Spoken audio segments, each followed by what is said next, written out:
So starting on the last part of the open response review, we have the table of values for an exponential function can be modeled by the given equation. It's just the exponential form. And remember, this is your initial value, similar to your zero term. And this is either whatever your growth or decay factor is. So your growth factor or decay factor, which is basically just your ratio.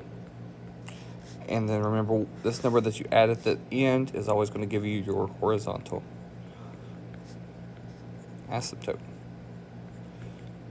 Okay, so it says on A to use limit notation to state the end behavior.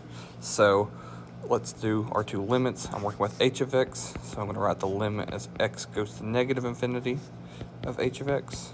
So this is my left-hand limit. As I go left on my function, I can see that it's going up and up at a quicker rate, so it's just going towards infinity.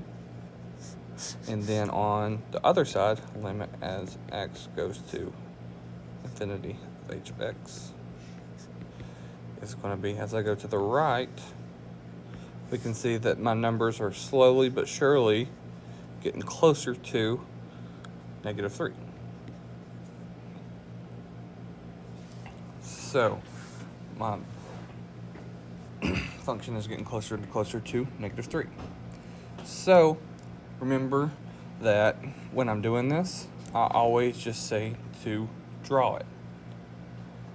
Always say to draw it. Okay, give me 1 second to post this for somebody. Okay. So what I mean by drawing it is going over here, and this right side tells me I'm going to getting closer to y equals -3. So I'm going to have a horizontal asymptote here at -3. This is y equals -3. And then on the right side here, I'm going to infinity. I mean on the left side. So on the left side, I'm going to infinity. And on the right side, I'm going here. Boom. Okay. So on the left side, I'm going to infinity. On the right side, I'm going to -3. Because that's going to help me with my domain and range. Obviously, the domain is going to be -infinity to +infinity. But for the range, I needed to draw it out because I could see here, like on my graph here, that all of my y values are above 3. I mean, above -3. So my range is going to be from -3 to infinity. Now, just a random example, this isn't part of the graph, but this is a good teaching point. If my graph looked like this instead, like this black line would have a range of -infinity to -3, because this is where my range stops. It stops at -3. But on the black line, it was stopping at -3, but on my original blue line here, I am beginning at -3. Like my range begins at -3. That's why -3 is first. And then for the horizontal asymptote, it asks what is the horizontal asymptote. Well, I know that my horizontal asymptote is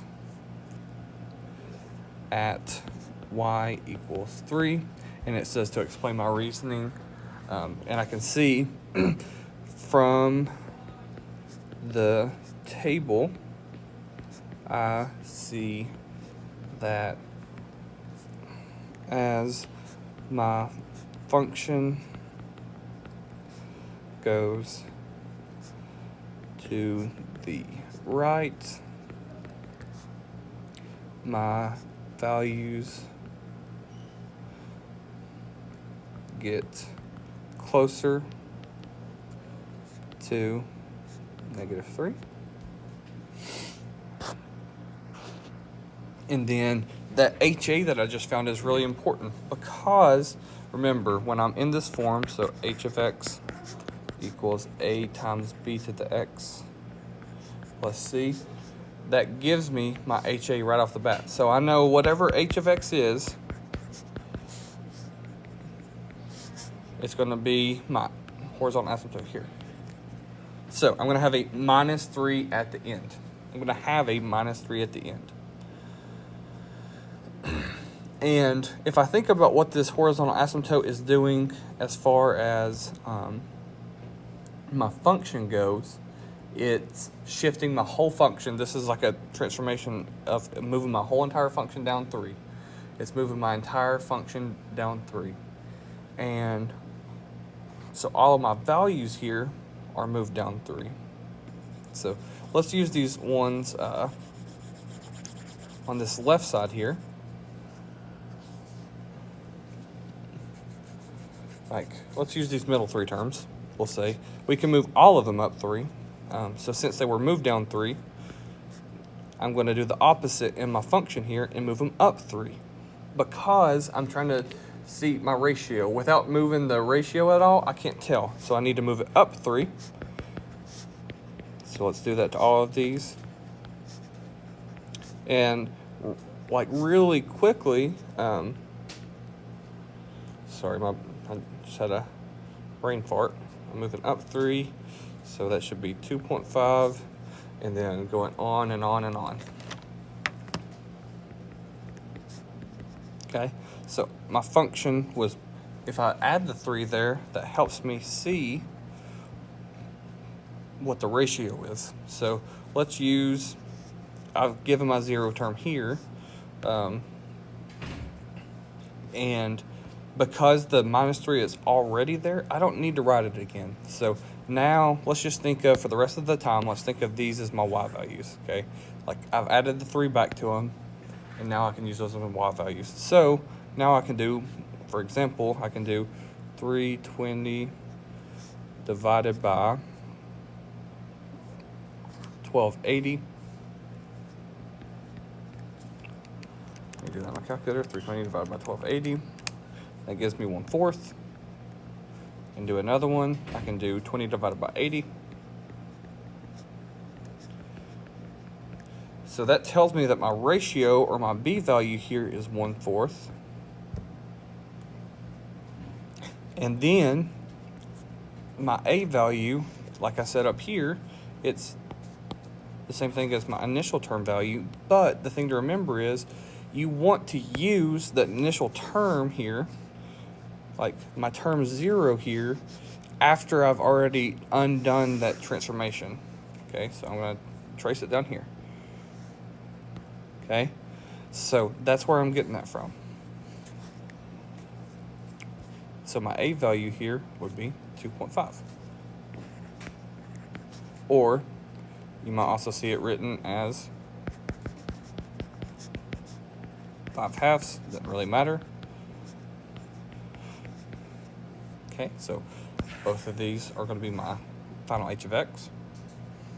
And then describe the graph of the behavior of the graph of the function. Is it growth or decay? So there's 3 questions: growth or decay, increase or decrease, concave up or concave down. And once again, this is like, all of this is going to be given by my drawing up here. That's why it was important in the first place to draw it up here. So if I look at my drawing, it's I can tell it's decay because it's decreasing, but I also know it's decay. That tells me it is decay, because decay factor is less than 1. So also, as I look at my function here, I can tell that it is decreasing. Okay, from my function drawing, it is decreasing because graph goes down from left to right. And then, is it concave up like a cup or concave down like a frown? So if I poured water into this right here, boom, that would be kind of like a cup. It would hold it, so it's concave up.